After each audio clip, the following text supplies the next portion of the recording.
Ang dumi ng politika sa Pilipinas, no? Nakakasawa, nakakawalang gana.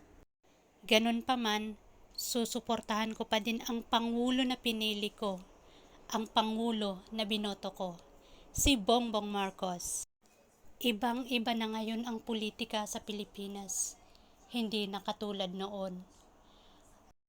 Noon, may kulay, may pula, may berde, may pink, at may dilaw. Sa Pangulo ngayon, wala nang kulay after election. Dahil ang pagseserbisyo ay walang kulay, normal lang na may division during election, during kampanya. Pero after election, dapat mawala na yun. At yun ang gusto ng Pangulo. Unity ba? Pero ang iba, patuloy pa din ang division, ang kulay na itinayo nila. Saludong-saludo ako sa humility na meron ang ating Pangulo. Biruin mo, kahit hamakin ang pagkataon niya, hindi pa rin siya sumasagot. Kaya ang iniisip ng iba, weak daw siya, mahina.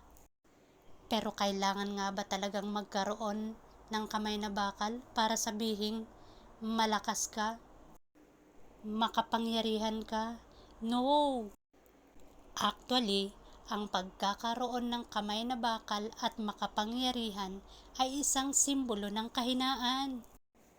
Ang katahimikan ni Bongbong ay isang malakas na sigaw na dumadagundong sa isipan ng mga kalaban niya.